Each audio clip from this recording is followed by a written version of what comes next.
You know, it's amazing with how far humankind has come. I mean, look at it. We started off as hunter-gatherers, just taking whatever we wanted, and now we've come to a state where we can actually sit down and negotiate with our friends or enemies about what we want and our needs and disputes. Instead of just handling everything with just killing. Some problems need diplomacy. Who knows what the future may hold? Maybe we might be able to sit down with our enemies and even agree that we can work towards a common goal that can ensure peace and harmony for everyone. Or instead, we can just solve all of our disputes and problems through the use of a children's card game. And on this episode of Let's Talk Anime, we're going to be talking about Yu-Gi-Oh! So, grab your decks, feel the flow. We're going to kick this into overdrive as we will rev it up and carve out the Arc of Victory because it's time to duel! Now, like I said, we're going to talk about Yu-Gi-Oh! Now, there's a whole bunch of different Yu-Gi-Oh! Series. However, due to time constraints, we're going to focus on the primary one. The first one, Yu-Gi-Oh! Duel Monsters. Now, to understand the series, we got to understand its author. And who else but to talk to but Kazuki Takahashi. He's a guy that loves tabletop games, as well as a lot of American comics, more specifically Hellboy. Don't believe me? Pause this video, type in Kazuki Takahashi and Hellboy. You will not be disappointed. Starting off as a manga artist, he had a hard time, getting his start. I mean, everybody has a hard time trying to find their niche. So, he loved card games. I mean, not just card games. He loved all kinds of tabletop games. But he decided, I'm going to write a wrestling manga. Yes, he wrote a wrestling manga. But he found gold eventually. A simple series based around games or a certain card game. To understand Yu-Gi-Oh! Duel Monsters, we got to understand it from the very beginning. And the only beginning we can start was at Season 0. Now, I know you're thinking Season 1. Season 0 is where we can really understand it. In Yu-Gi-Oh! Season 0, it was basically, let's just say there's a reason why it never got shown in the United States. Mainly because it was super dark. I mean, people died. It was basically Yugi challenging people to, chess, checkers, or whatever. Okay? And a lot of times, some people would die. No big deal. And he just walked off the next day saying, well, that was fun. If it was one cool thing the manga introduced was the game Duel Monsters. People thought, wow, that was really cool. Man, that was the best part. Forget all those other games that he's playing. It's Duel Monsters that was really cool in it. Kazuki Takahashi thought, oh, wow, people really like the Duel Monsters aspect, huh? I think maybe I should expand upon that some more. And thus, takes us all into Season 1. Season 1 of Yu-Gi-Oh! Duel Monsters was all about Duel Monsters. You should know that when this show was being made, as well as the manga was being written, Kazuki Takahashi didn't really have a full grasp on, how the game actually worked. You see, he had an idea. He had rules. He did have rules. Super basic rules, but not a whole lot of fully written down rules that we all know today in the game of Yu-Gi-Oh! In fact, a lot of the things that happened in the show, one could say they were bullshit. You see, if you really look at it and really think about it, out of the first season of Yu-Gi-Oh! Duel Monsters, which is also known as the Duelist Kingdom arc, everybody was 100% stupid except for Yugi. Why? Because everybody just made up rules off the fly. And the only reason why Yugi basically won is because he was smart enough to make up a Rule 4 card to counter this. And you saw some bullshit things that really happen in the show. Such as the world-famous Catapult Turtle Flying Castle Gambit. Or Giant Stone Soldier Stab the Moon. But in summation, yes, everybody was stupid. Except for Yugi. Next comes Season 2 of Yu-Gi-Oh! Duel Monsters. This one, also known as the Battle City arc. Alright, now this is when things really get interesting. Now they actually have to follow the rules. Except there's still bullshit going on. You see, Season 2, or the Battle City arc, introduced the Egyptian God cards. 3 of the most broken and overpowered cards in all of Yu-Gi-Oh! One of the Egyptian God cards, the Winged Dragon of Ra, which I got over here. Take a good look at this card. Really cool card, huh? Fun fact, the card literally had different rules every time it got summoned. No, I'm not making that up. Every time the card got summoned, something new would pop up, such as, now that I summon Winged Dragon of Ra, you have to read ancient Egyptian texts that never appeared on the card until just recently. See? Bullshit. So, Battle City. Like I said, it's a really good arc. But then it transitions into a bit of a side arc.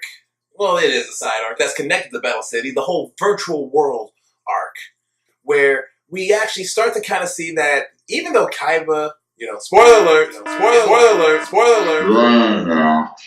is adopted, he comes from a line of crazy people. Long story short, virtual world, where they actually introduce a new kind of card concept, which also really goes back to the whole making up bullshit rules every 5 seconds.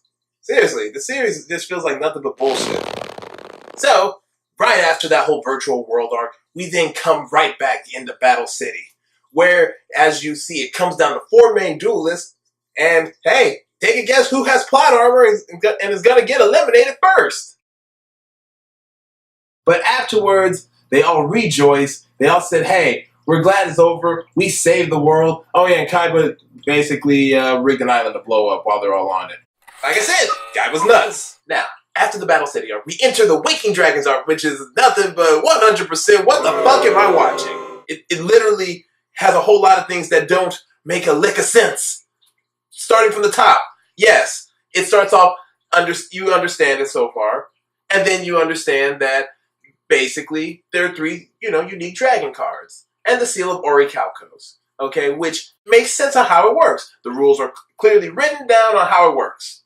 It's the 3 dragon cards that are so bullshit, it literally makes you scratch your head. After the whole Waking Dragons arc, we enter the Grand Championship arc. Out of all Yu-Gi-Oh! And, protagonists, how the main character has a rival, say, Yuya from Arc 5 has Declan, Yusei from 5Ds has Jack, Jaden Yuki has Chaz. I absolutely hate, emphasis on the word hate, Seto Kaiba. You all may hate me for this, but let me tell you why I don't like Seto Kaiba. So, it's post-Waking Dragons arc, okay? Pegasus, from Duelist Kingdom, he flew them out for the main gang for a vacation, minus Kaiba. Just hear me out.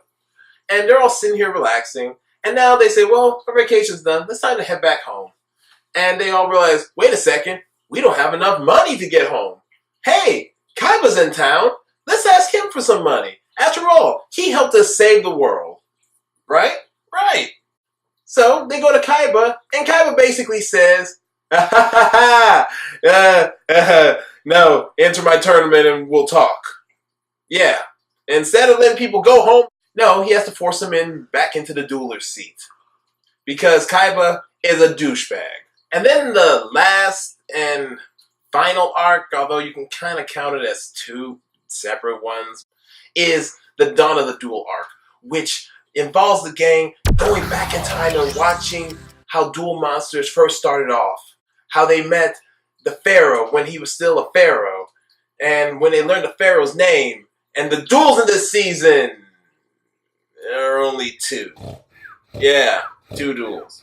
Look, Takahashi really felt like this arc wasn't his best, mainly because he was forced to skip out a certain side story that involved Kaiba's ancestor and some girl with blue eyes. She also had white hair too. It's not like that could be important to Kaiba's character, could it? But yeah, Takahashi wanted to do more, and alas, he wasn't able to.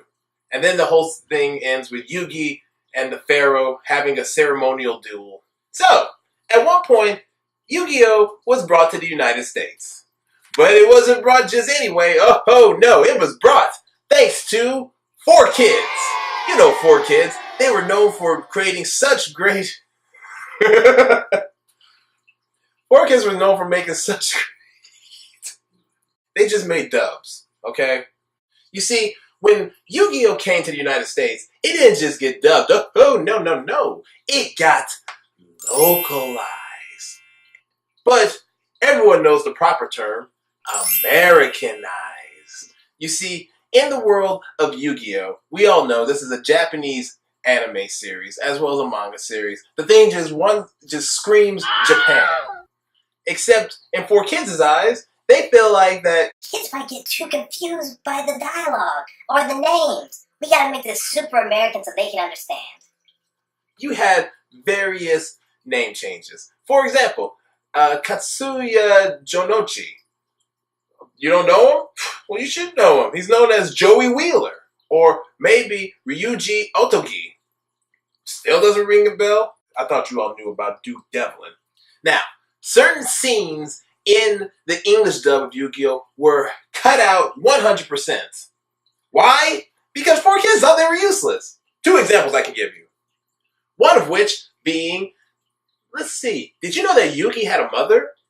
In fact, if you pay close attention, right when Yugi replaces the chain, the strap on his Millennium Puzzle with the chain, there's one scene where he's running out of his bedroom and runs into his mom. Another scene, and this one really gets to me, when you would see a random character just randomly point at someone. Someone would burst down the door, and then they would just go, "Hey, Kaiba, you're coming with me." For no reason. Which honestly, it didn't make a whole lot of sense. Until you actually watch the subversion and learn that they were all holding guns.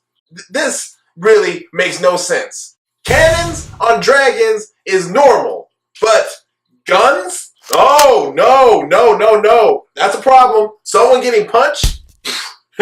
No. Fire-breathing monsters destroying another monster? That's fine. Another thing that 4Kids was notorious for, say, doing was getting rid of the entire concept of death. In 4Kids' logic, no, they get sent to the Shadow Realm. And don't worry, they're just in the Shadow Realm. They'll come right back the moment they're good enough. You gotta give the series some props. I mean, despite all the problems and all the excessive bullshit there is, and how much hate I have for Seto Kaiba, the series does do really well. Yu-Gi-Oh's main goal is friendship.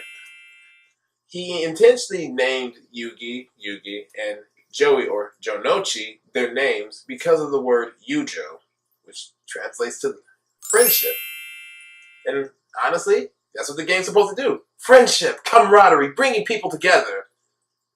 And that, at the end of the day, is what Yu-Gi-Oh! Is about. Besides all the bullshit and the crazy edits, it's all about friendship. But hey, I hope you all enjoyed this episode.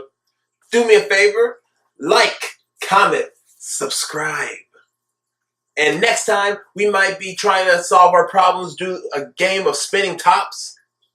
Or we can all talk about the amazing adventure that is an extremely long journey known as One Piece. But hey, I am the Rangeress, and I am signing off.